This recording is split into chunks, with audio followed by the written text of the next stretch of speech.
It is a Cyclone Fanatic Picks pod with Williams and Bloom and Tim Mullen from Nebraska Furniture Mart and Clive, where you guys have been getting just free winners all season long. This is the best picks podcast on all of the internet. My name is Chris Williams, joined by Brent Blum, and of course, the czar of all things picks from Nebraska Furniture Mart. His name is Tim Mullen, and we are back for another week of college football fun. Gentlemen, how are we doing today? Timmy, I'll start with you. You doing all right, buddy? Well, I just want to say that, to be fair, Czar is very fair at this point after me taking the lead resoundingly after last week. So, yeah, I'll take Czar. Yeah. What happened? What happened last week? Yeah. I don't think it was good for me. Well, here's the deal, guys. What we've done so well this year is we have, at a minimum, been mediocre around 500. Yeah. And I'm still holding that trend. I'm either like one up or I'm 500. You guys a couple weeks in a row are dropping down. And last week, Bloom, 1-5, bud. Yeah, I felt it. It felt that way. Seed up 2-4. Well, I've had worse weeks. I was 3-3, so I got another game on you guys. So I'm actually up 2 games. I'm up 2 games at 31-24. Bloom, pretty good. That's pretty 29-26. C-Dub 28-27, 1 game back of Bloom. Hey guys, it's been a rough couple of weeks, all right? Yeah. Let's get back on track. There were some things that happened that were out of your control. That's right. Right? That's right. Out of your control. Yeah.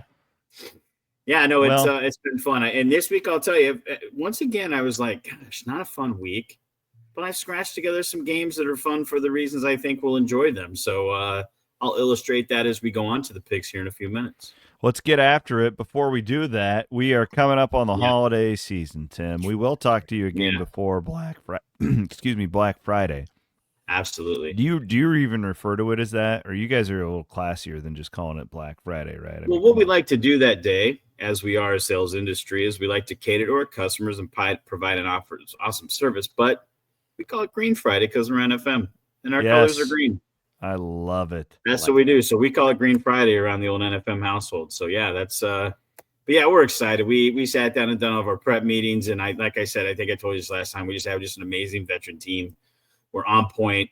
Things are set and staged. It's like, okay, you guys will totally get this. Do you know when there's like a super big game coming up, but it's at 6:30? And you just have to wait all day for that game, and you're so annoyed and so wound and so ready to go.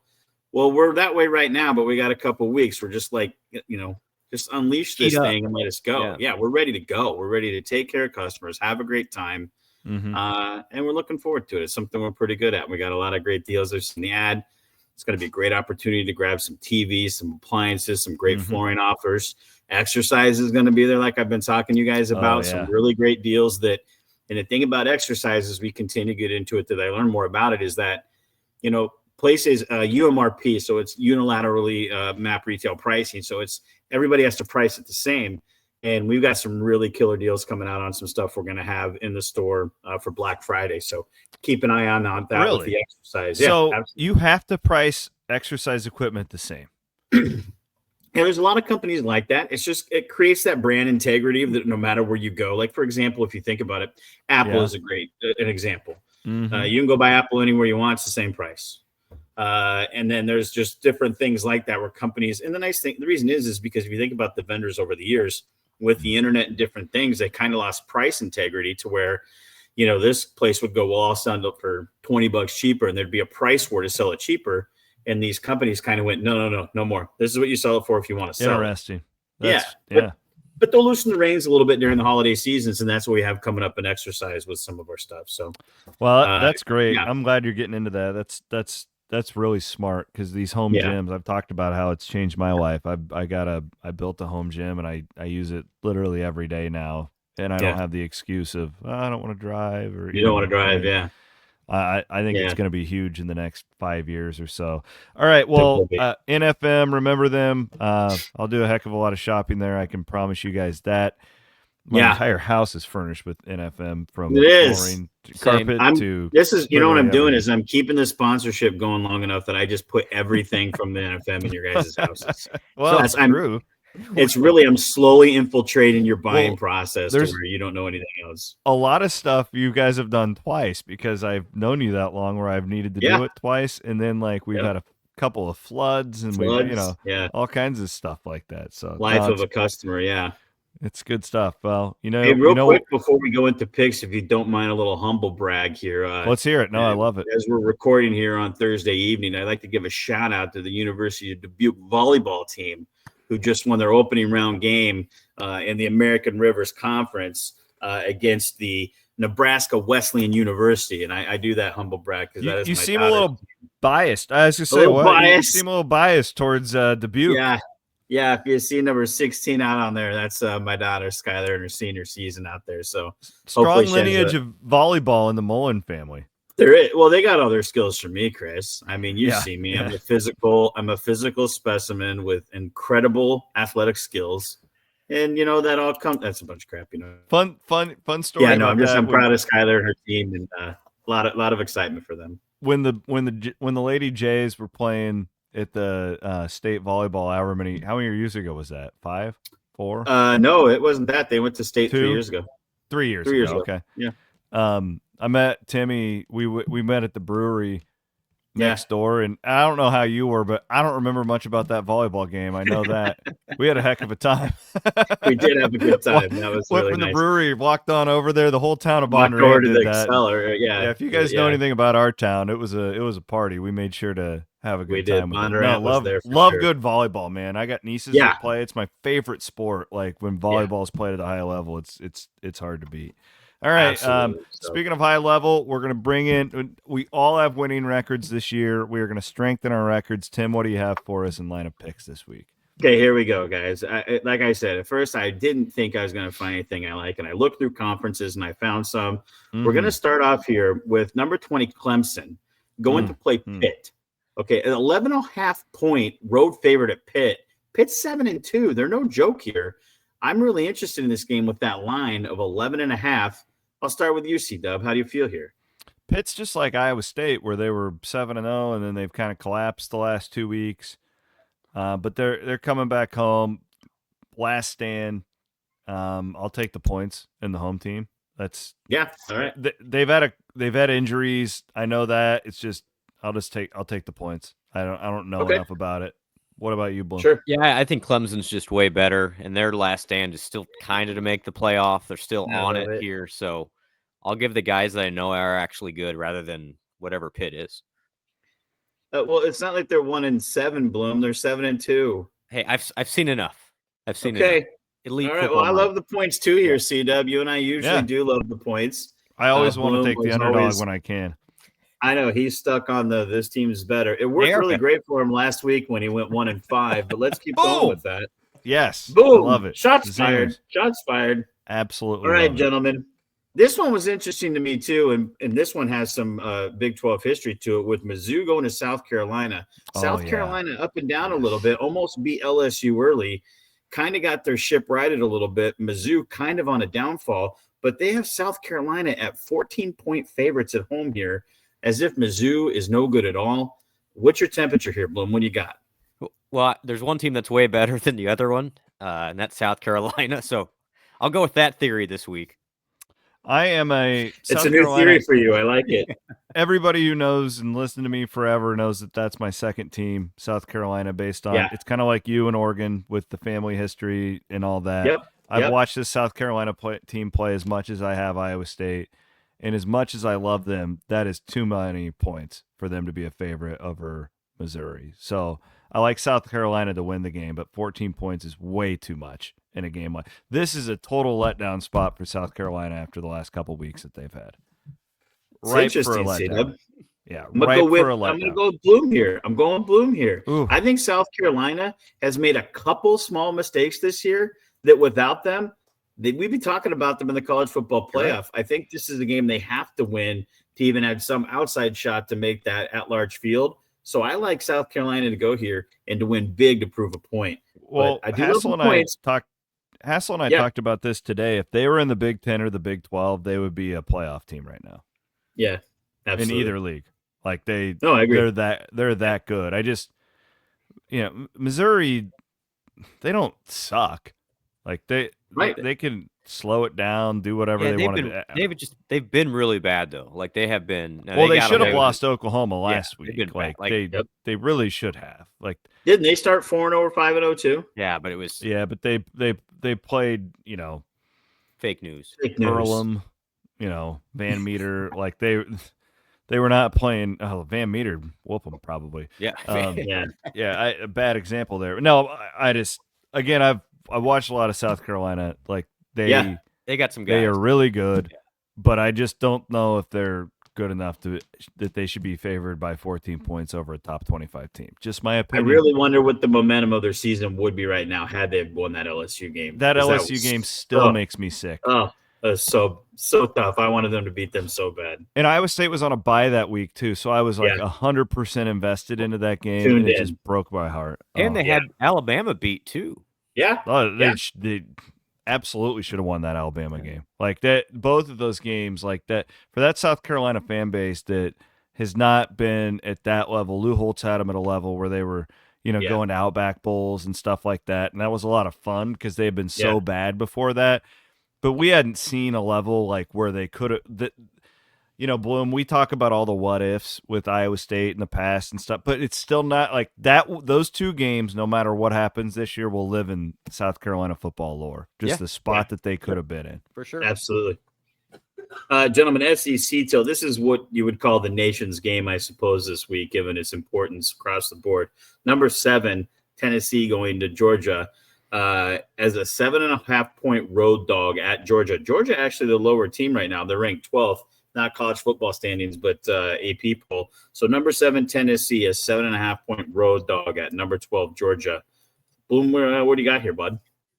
Again, I'm really not trying to say this every game. I mean, kind of am. It's a little bit of a gimmick. But no, I'll take the better team. I told you it's going to be on your headstone. Remember that a few weeks ago? I'll take the better team. It's going to say, Bloom, I think I'm the better team. I'll take the better team. I don't know what Georgia was doing last week. That was actually very disappointing, but I think they win this one by 14. Okay. I side with Brent here. And there's rumors of a Tennessee quarterback being out with a concussion protocol. I did hear that. I don't know. When I'll tell you this, and it looks really bad right now. When they beat Texas, I went and put a ticket on Georgia to win the national championship because I was just like, God damn, like that team. They were good. Kirby's got their attention. They needed the early loss. I didn't expect them to have 2 losses here. But even with that, it's like, would it shock either of you if they won every game the rest of the year and won the national championship? It wouldn't me. No, but it wouldn't also shock me if Tennessee beat them here with a healthy quarterback. Right. That's a big caveat. Right. With a healthy quarterback, Tennessee is pretty scary too. I'm with both you guys here, though. I think given that quarterback and Georgia having to absolutely slam the pedal down from here on out, which they know how to do. I mean, that is one thing the SEC knows how to do is style points. I mean, the Big Ten's not great at it. Other places not great at it. SEC knows how to make a point and go out there and drop a whooping on somebody. Isn't it like interesting though, Tim? And you put these things together for us every week. Yeah. The depth of the SEC schedule on a week-to-week basis. Yeah. I mean, and even this week sucks because they're playing like all the FCS teams, but they're this is their week 1 schedule. Yeah, like every week they're just loaded and murderers row, man. You look at like the Big Ten that's like just so top heavy, and then everything like 5 on back is just kind of like Yeah. No, I agree. And then like the Big 12's kind of more fun because it's like all these teams are so freaking even. And the ACC to a point is kind of like that too. It's like, but the SEC just I think about like the television structure of the SEC deal that cost about the same as the Big Ten. It's like the SEC and ESPN are getting a hell of a deal. You're sounding like Greg. You sound like Greg Sankey here. That's true though. Like I mean, these games every week. Am I wrong? Like, can you argue it? Like, it's just. From an entertainment standpoint, like then you got Fox and they're putting Ohio State, Purdue on. Yeah, if that's my comp, then you're right. Like it's like, God, like these NBC night games that the Big Ten has had are just terrible. They all suck. Like this week, it's like Penn State and Purdue is one of them. It's like, God, it's just garbage. Every single week when I put these together, almost always the most important game of the week per college standards of who's who is an SEC game. Yeah, It really is. I don't like Greg Sankey, but I don't disagree with a lot of his points either. Now Bloom's just he's in a very skin's powerful crawling over me. position right now. Give me 10 minutes in a soapbox, and I'll say, well, it's all self-fulfilling and created by the networks to begin with, but I don't have the time. Actually, it's weird, Bloom. I would have assumed you have said, well, I'll just go with Sankey. He's the best director out there, and I don't know why I'd pick anybody else. It's more of a shot at I think I'm taking more of a shot at the Big Ten, though, because those leagues are supposed to be on like even with what each other. I'm okay with that then. I know the Big Ten is top heavy and they have some like really good teams, but after that, the drop off is just so stark that I don't want to watch anybody else. Like 100%. You know, to be honest with you, the top heavy nature of the Big Ten got even more with Oregon coming in and things like that, to where they have that relevance. But before that, I mean, you had Ohio State and Michigan once in a while. Mm-hmm. But yeah, I mean, thank God, like Indiana keeps it a little interesting this year, right? Like that's a good story. Like I think everybody's rooting for them to a point. I am. Yeah, I am too. It shows to me though how important, honestly, for brand and everything else for the Big Ten, they need Michigan to be good. 100%.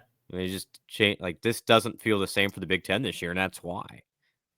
Well, look at it this way, gentlemen. Ohio State, Michigan is on the slate this week, and I didn't put it on here. You know, because who cares? That's in 2 weeks. Or that's in 2 weeks. I'm sorry, but I don't know that I would then either. Yeah, no, it'll be a 22-point spread or whatever. Correct. Yeah, I made for spread's sake and see if it's fun that way. How far they go. You know what I'll do? I'll take the points, baby. And Bloom will take them because they're a better team. Let's get to these I'm like games, this in gentlemen. college in my NFL thing that I do. It's like I think I take the underdog like 90% of the time. Yeah. Well, these final three games are fun because it gets into the relevance of affecting Iowa State's future as well as the Big 12. 3 Big 12 games set to go. And the reason I like them is because, again, the relevance, the scores are fun, the games are fun. But let's start off with Utah coming off what was possibly the most – you know, it was funny. That was the last game of the night for the entire college slate. And I remember being like, I kind of want to watch it. And I'm sitting there and I'm like, this isn't that fun. And then I'm like, this is getting more fun. Mm-hmm. Oh, this is getting better. Then it was I stayed up all the way through it, and I was so happy I did. I mean, to watch the coach from Utah, was a Willingham, right? Like poke a referee in the chest and tell him he's an idiot, and just the mayhem that ensued. So Utah at number 17, Colorado by 11 points here. Is it letdown city for Utah? Is it Colorado foot on the floor? Bloom, what you got here? Actually, this is one of my favorite plays of the year. I'm not putting it like at that category. I'm 2-0 because I'm not picking another one to make myself look better. However, it's close. I really like Utah here. Really? Yes, really do. Is there a better team? I here's why. I think Utah has the athletes in the secondary, probably about the only school in the Big 12 outside of Iowa State that can say the same to run with those receivers. And I think they can slow them down enough where this game's like 20-17, something like that. Okay. CW, you want the points? Oh, I absolutely want the points here. Yeah. All right. I felt like Utah, like maybe you're right, Tim, the way you phrased it, that there could be a letdown here. I also did feel like they were off a bye, right? Going into that BYU game. Yeah. Like they made a change at quarterback. They did a bunch of stuff. And I just wonder if Whittingham, you know, if they felt like a different team. They felt like they were flying around a little bit more. I don't know if they'll beat Colorado, but I'm sure as hell not going to lay that many points. So give me and Whittingham's one of those guys too. He's old school. He's like Gundy, Ferentz, Campbell to a degree. I bet he doesn't like Deion Sanders. Like he can say whatever I'm just guessing that guy doesn't like Deion Sanders and like his style and all that stuff with recruiting as a coach for sure. Yeah, I don't know about like a human, but like, yeah. So my guess is that this one is like Whittingham's like, our season sucks, but we can still go ruin it for that guy. It's very true. It's a very motivating factor. Yeah, give me the Utes. What about you? Coach Prime. I love it. Give me Coach Prime. Separation Saturday here. It is. And honestly, it's not from a coaching perspective. I think they're more offensively. And honestly, it's really kind of what Bloom said last week with Colorado. I bought into the Kool-Aid of they're going to score points. They're going to score points. And every game you go back and look, it's not whether somebody stopped them, it's whether somebody outscored them. And I don't think Utah has that power to outscore them. I think even if they keep them low, 11 to your scoring, conversation, Bloom, let's say they beat them, 35-20, something like that. I don't know. Yep. I think they're going to keep scoring points. And with the position that they're in, I mean, correct me if I'm wrong right now, but from a Big 12 perspective, of course, it's BYU. But second to that is Colorado, correct? Yes. As Right. of now. So, Yep. right, as of now. If Colorado wins out, Well- they are in the Big 12 championship. Yep. Correct. So, all right. Well, let's go to the next game of the team we've already talked about. We have Kansas, who, and I thought about you, Bloom. I had a bunch of friends talking to me, and they're like, I just can't believe Kansas is doing what they're doing right now. And I said, as my friend Bloom said, this is the best 2-6 team in the nation. I mean, I remember you saying that on the pod when Aiden was here, and we had way more fun than when Bloom's on here, or when C-Dub's on here. No offense, Point C-Dub. taken. Yeah.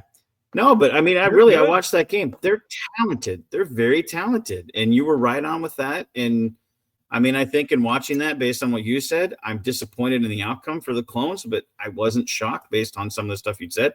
Now, that talented team is going to BYU, and BYU is only favored by 2.5. Yep. 2.5 Red point alert. favorite. Red alert. Red alert. Red alert.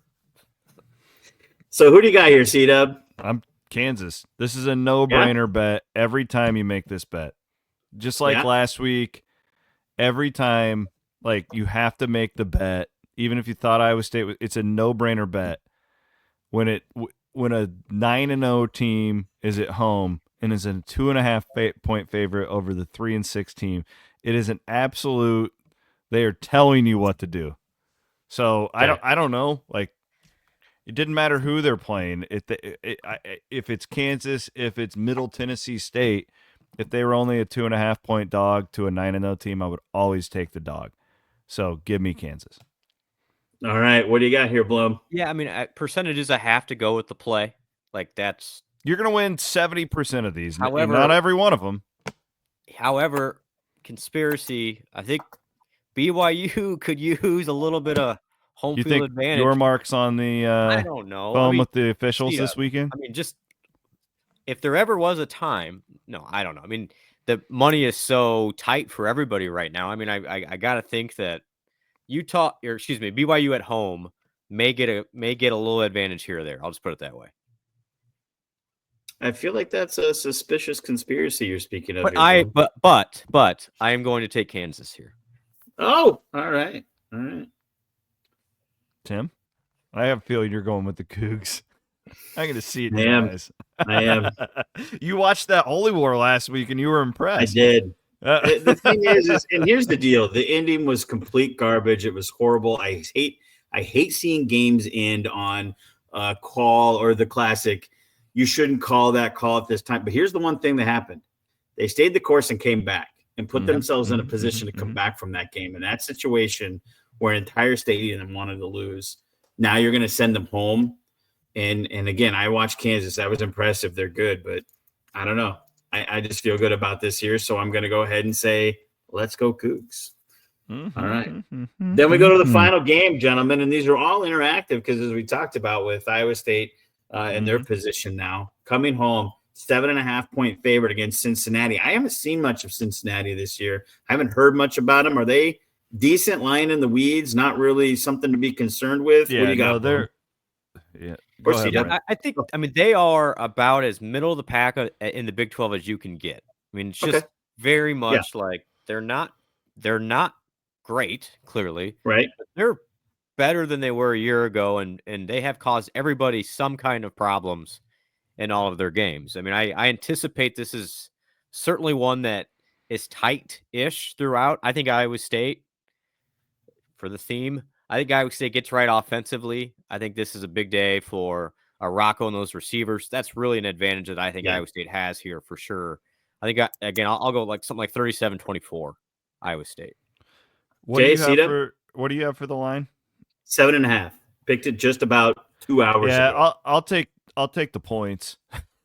Okay. I'll take Cincinnati in the points. I think Iowa State will win, though. I do think that they will bounce back. I think Iowa State's going to go the approach of they plan to outscore them, with all the injuries on defense. I think that that's the way you have to approach this. And, I do think Iowa State's defense is a bit of a sieve right now, but it also, I think, can turn these guys over a time or two. I think Iowa State's due for that. But Yeah.